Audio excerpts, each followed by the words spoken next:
Hello, my wonderful, beautiful friends, guys. Welcome back to our /EntitledPeople, where people truly believe it's all about them and no one else matters. And in today's episode, we're dealing with nightmare Karen customers. People are throwing tantrums, using businesses as daycares, attacking employees, and one OP tells a story about the time a Karen threatens them, and it was the worst mistake ever. I hope you enjoy the stories today. Don't shake your heads too hard. And as always, you can send or link your post to this email right here. Let's dive in. So I used to work in a natural food store that contained a fairly large supplement section. This is my most memorable Karen moment. At the time of this event, I'm not sure if I was an assistant department manager or managing the adjacent department, but that hardly mattered as customers would generally lock onto me as the first person they saw not shackled to a register. I also knew where almost everything was in the store. One busy afternoon, in walks this lady. She was clearly in a hurry as she breezes into the store, purse on her elbow, cell phone in hand, eyes already scanning the shelves. I greeted her and asked if I could help her find something today. The woman snipped at me and said, "Foreskin." Taken by surprise and honestly thinking it was a prank or something, I asked her, excuse me, what was that again? Thinking I just misheard her. The woman repeats herself and says, "Foreskin, I'm looking for foreskin." She said it a little more forcefully and slightly louder this time. At this point, the 10 or so other customers around us had turned their heads, and they were blushing or looking incredulous, some trying to stifle their laughs. That's when I say to Karen, "Oh, were you looking for forskolin?" I probed, thinking maybe that was it, and she was mispronouncing it since it was a newer supplement at the time. I go on and say, "It's an extract of Coleus forskali, right?" Karen says, "No, it's foreskin. The supplement is called foreskin." At this point, she was getting kind of loud and more heads were turning. I'm starting to feel somewhat exposed since I hate being stared at. If I had the choice at this point, I would have just walked away. I then ask her, "Do you know what it's used for?" hoping to diffuse the situation and quiet her down. I ask, "Is it a skin health supplement? Foreskin, how do you spell it?" She then snaps and says, "You work here and you don't know? You're completely useless. It's foreskin. Foreskin. How hard is that to get?" At this point, she was panting and angrily shaking, glaring at me. I tried to use my emergency tactic that I had up my sleeve, and I say, "I'm sorry, ma'am, I don't think we have that one," hoping she would just leave. The woman huffed angrily, calling me useless again, and then turned on her heel, and then starts scouring the shelves looking for it. I believe she spent about 10 more minutes or so angrily flouncing around the department before leaving, and I never did find out what she meant by foreskin.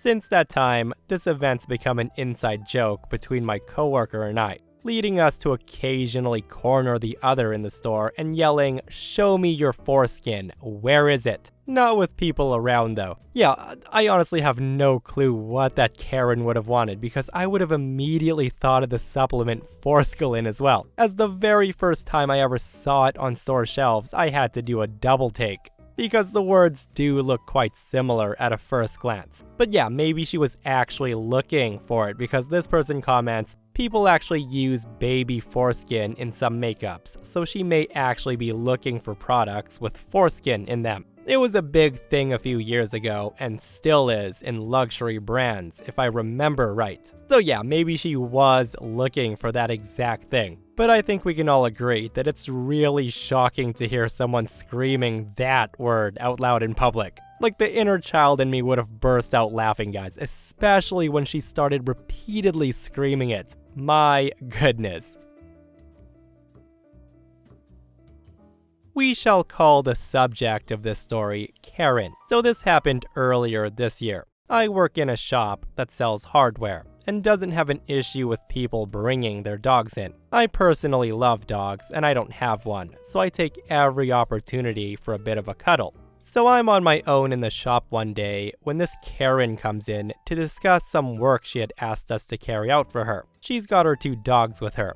One's a big lab and the other's a small terrier of some sort. I coo over the dogs and we get to discussing her job requirements. Once that's done, we chat for a while about the dogs and all's well. While we're chatting, she spots something in the shop that she likes and she wants to buy. I give her a price and she says she has no cash or cards on her and she needs to go home to get some. The woman says to me I don't live far. Just then, the phone rings, so I answer. And while I'm talking to the caller, she plonks the small dog on the counter, and she tells me that it's too tired to walk any further, and can I look after it while she goes and gets the money. I grudgingly agree because A, I can't really argue while I'm still trying to talk to the other customer, and B, she doesn't live far. Remember these exact words. So off she goes. 15 minutes later, I'm now holding the little dog, who's getting a little stressed at the disappearance of its owner. It keeps making a break for the door.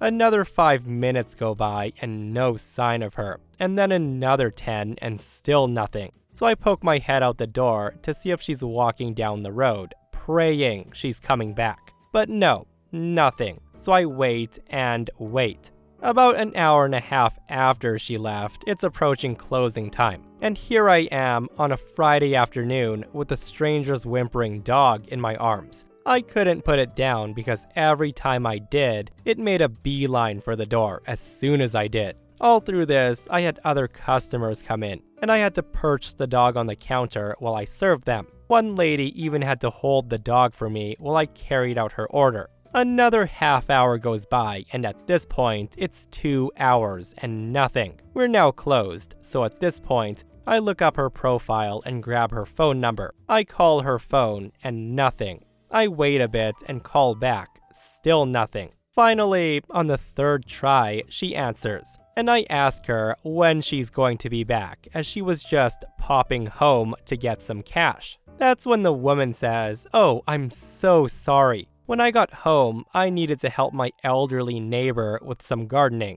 and then I had to run to the store to grab some snacks. I'm on my way."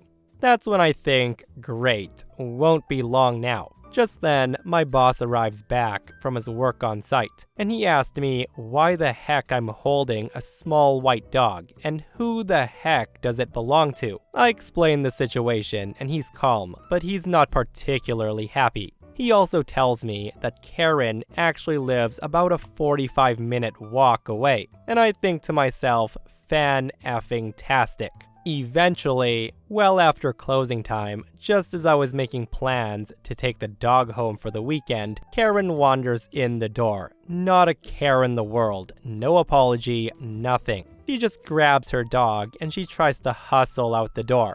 My boss, on the other hand, does not like that she did this, so he tells her that he's given me a verbal warning because I agreed to look after the dog and it was all her fault. Now he hadn't, but she didn't know that. And at this, she goes nuts. I mean, from calm and smiling to psycho crazy in 2 seconds flat. She then starts screeching at my boss at the top of her lungs about what a racist, sexist, a-hole pig he is. And honestly, neither my boss nor I had any idea that she was of a different race to us, and I'm still not convinced. The woman rants and raves, flinging abuse like a monkey throws crap at the zoo, and eventually she storms out. My boss watches her go, and then calmly closes and locks the door. 10 seconds later, the woman's back, because she realized she left her phone inside. She slams on the glass door to throw it open, but it's locked, so she hits it hard. She then steps back and furiously starts banging on it with her hand. She then spits on the door handle and leaves without a phone. I end up taking the phone out to her while she was at the bus stop. She tried to carry on the tirade, but I shut her down and went home, and that was my Karen experience. Yeah, who else thinks that woman knew exactly what she was doing and just used OP as a free dog sitter for those 2 hours? Like, I hope that wasn't the case, but at the same time, I wouldn't be surprised because people do that with their kids. Why not their dogs, right? And also, she came back and she didn't buy the thing she left to get money for. And this person comments, I would have called the nearest humane society to report an abandoned dog after the first hour. Give them the owner's number and let them bitch her out. Guys, let me know what you would do in that situation.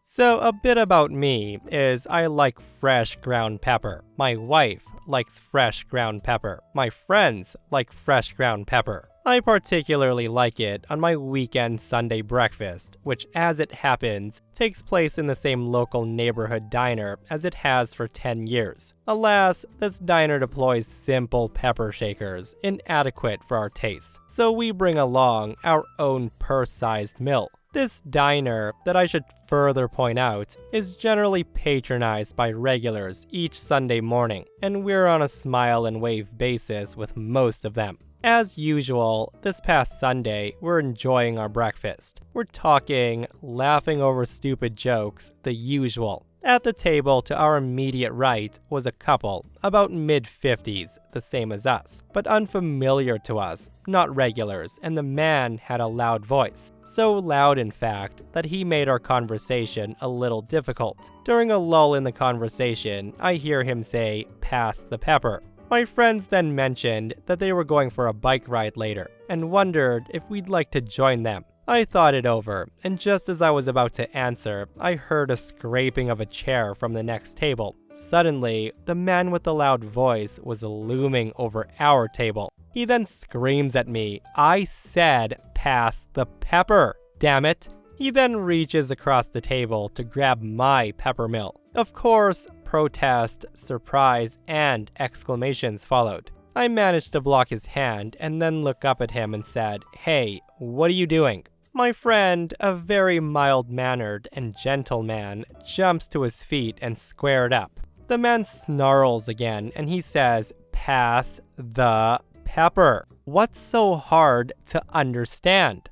I quickly slid the pepper mill off the table and into my pocket, and then I too stood up. "The pepper?" I asked. "You mean my pepper? This isn't communal pepper." He then screams at me and says, "What the F is wrong with you? I just want the damn pepper." At this point, his wife, girlfriend, companion, or whatever, quicker on the uptake, realizes his mistake and tried to get his attention. She screams at him, Roy, sit down. It's not Roy, listen." Now, she tried, but Roy, doubling down and seeing red, was not to be denied. He goes on and screams, "Get that effing pepper out of your pockets and give it to me, right now." At this point, eyes were uncomfortably on us. Other tables were watching this play out in surprise and shock. And that's when a server approaches us with her arms full of someone else's breakfast.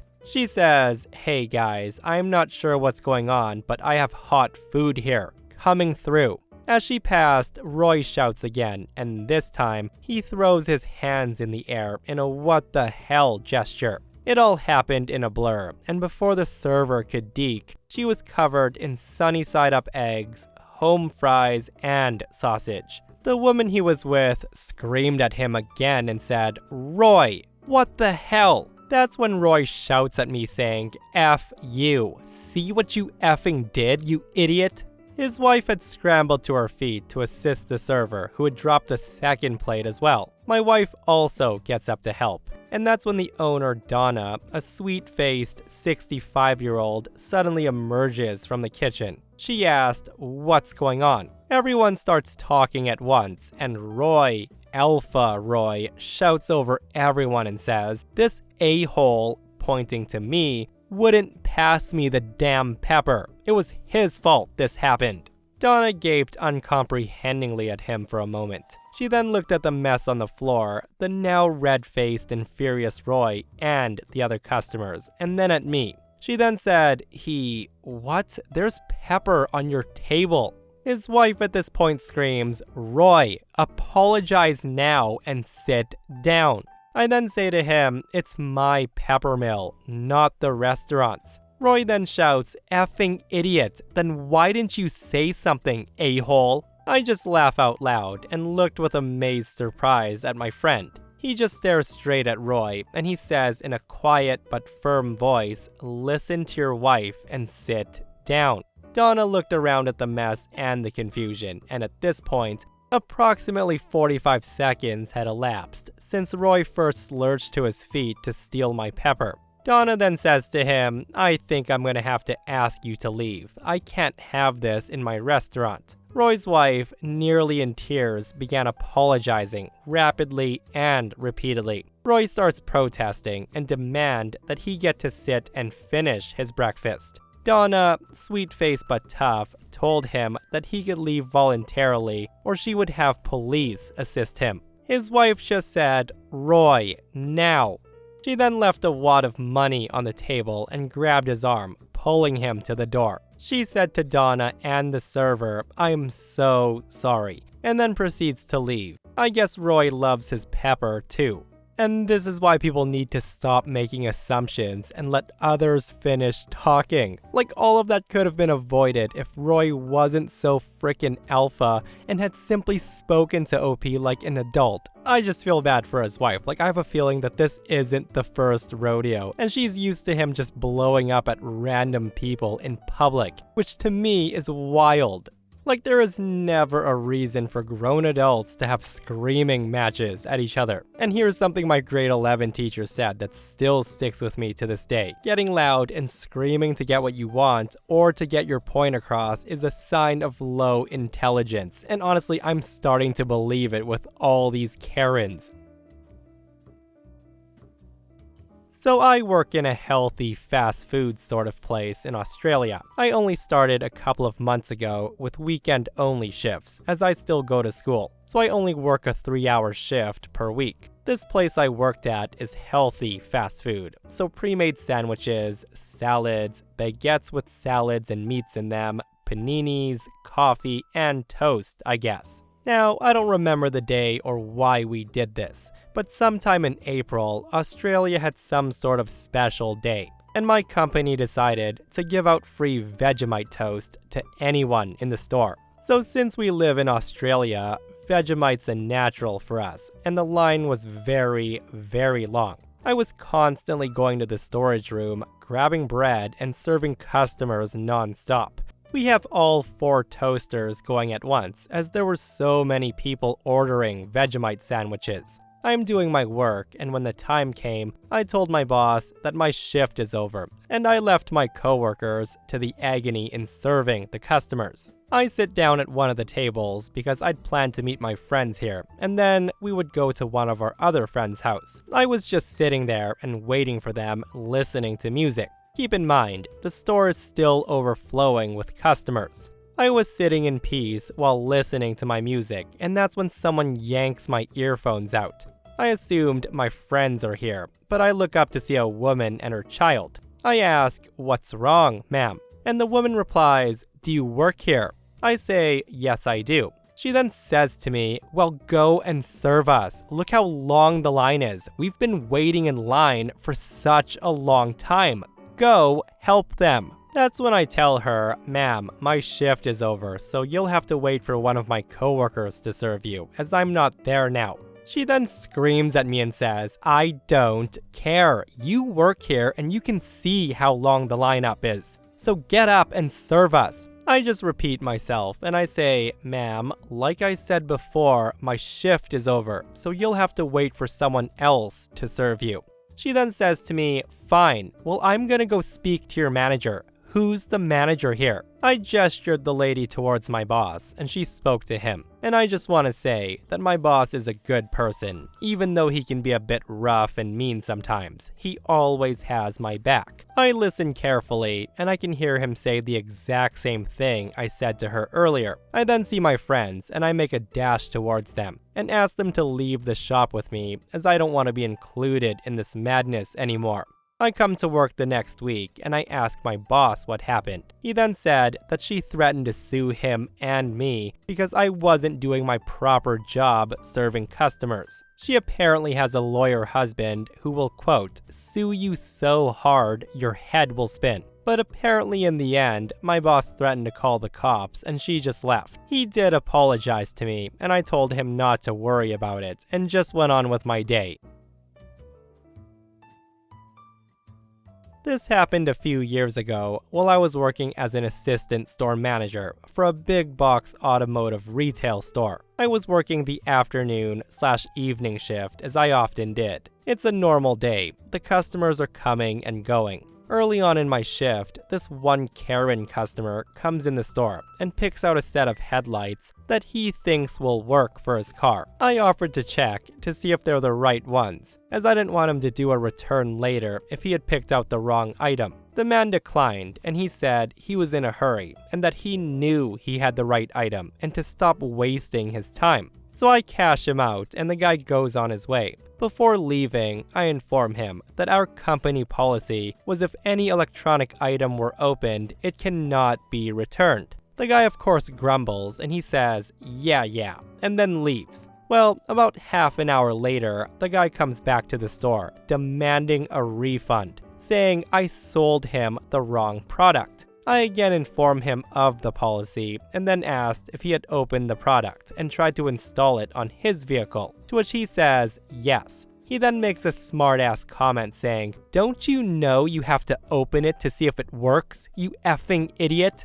And yes, the guy calls me an effing idiot, so I was a bit annoyed that he was going down this path. In no way, shape, or form did I have an attitude when I told him that if he would have let me do my job and look up the part, he wouldn't be in this situation. Apparently, this pissed him off. The guy left the store for a few minutes, I assumed to calm down, and then he came back in and he told me he bought the right product at our competitor and he wants his effing money right now. I told him that I can't complete a return for him and then pointed at the return policy on the counter. Even reminded him that he said he knew the return policy before leaving. He then said he didn't give an F. He wanted his effing money or there would be effing hell to pay. The guy was swearing like a sailor at this point. That's when I told him that he's no longer welcome at the store and that he needs to leave, to which the guy refuses. I then told him if he didn't leave, I would call the police and have him arrested for trespassing and causing a disturbance. He then said these exact words. He said to me, "F you.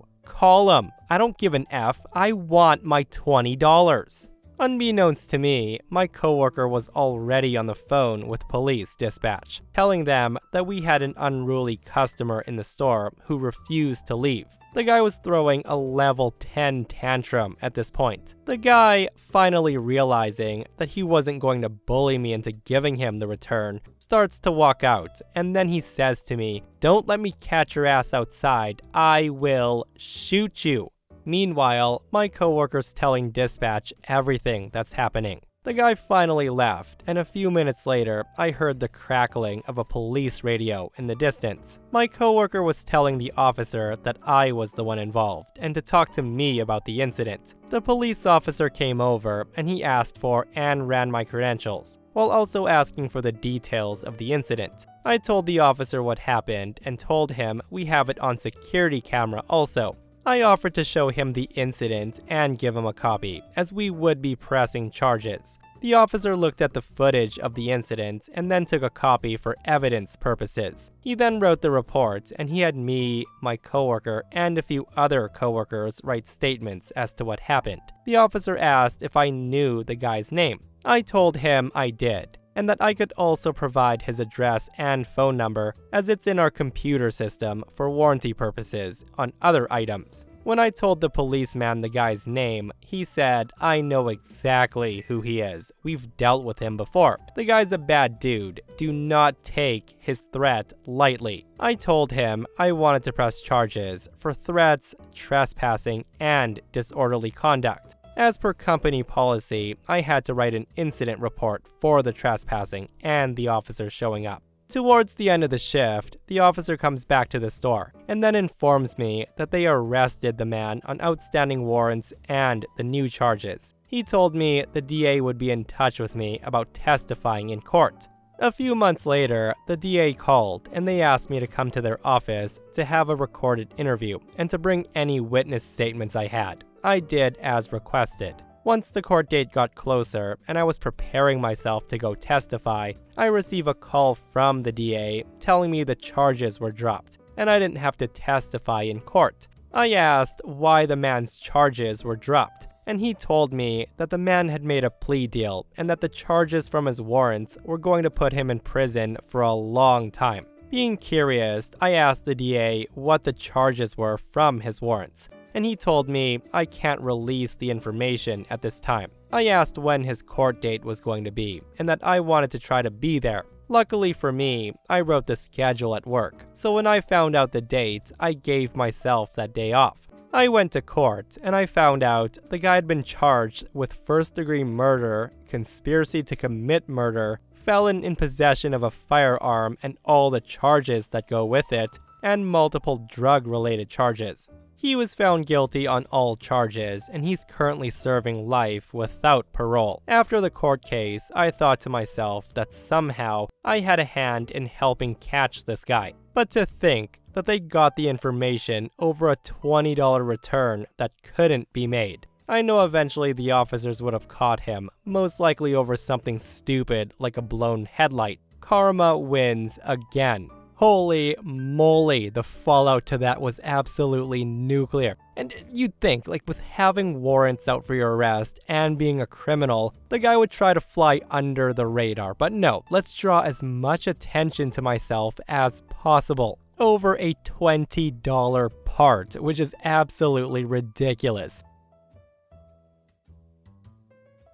So this happened to me a few years back while I was a store lead. A position that basically gives authority to override the register and deal with small stuff, so the manager doesn't have to. I also had a colored name tag to show the change in status. I was building a new floor display when I heard a customer starting to get very vocal in appliances, so I went over to see if I could help out. I heard the man's voice escalate and his language become very insulting to the worker who was helping him, so I radio loss prevention to let them know there was a disturbance brewing. I was approaching the customer from behind when the associate just raised his hand to signal me. This causes the customer to turn around and face me, and I could tell immediately he was on something. I don't know if it was booze or drugs, but his body odor clouded everything anyways. The following's the exchange as I remember it. The inebriated customer says, "Finally, an effing manager." I say to him, "Sir, I'm gonna have to ask you to lower your voice in the store." He then says, "I've had it with you effing a-holes telling me to calm down. I am effing calm. Effing calm." I begin to say to him, "Sir, please don't use that kind of..." And that's when I heard two loud noises, and I was suddenly facing to my left. It took me a moment to register that I had just been punched by his right hand and then his left in quick succession. I didn't even see it coming, to be honest, but I'm still standing, just facing left. At this point, the whole store's quiet. As I turn to face him again, I'm outwardly calm, but I'm freaking out internally about what's gonna happen next. I'm in okay shape, but I don't work out, and video games had taken its toll on my body at this time. I've also never been in a fight before, never even thrown a punch. I have no idea what's gonna happen next. But then, as I turn to face him again, my neck pops, like when you pop your knuckles. A very loud pop in the silence that's fallen. So, looking this man square in the eye, I leaned my head to the right, which makes a pop. And then slowly back to the left, another pop, and then back to center. And that's when the guy starts to cry. No words, just tears falling down his cheeks. Probably the sight of loss prevention and the store managers approaching quickly forced him to realize how much trouble he was in. Long story short, the cops end up coming and the guy was eventually charged with assault. I like to believe my neck pops just cowed him into submission. And that, my friends, brings us to another end of our slash entitled people. Guys, I hope you enjoyed today's stories. If you did, hit that thumbs up. And if you're not subscribed, consider subscribing so you don't miss these crazy, crazy stories. And if you missed the last episode on the channel, it's in our slash malicious compliance episode. where psycho bosses are getting absolutely destroyed by their employees. Guys, go check it out if you haven't, and myself and Stevie Boy will see you guys in the next one. We love you.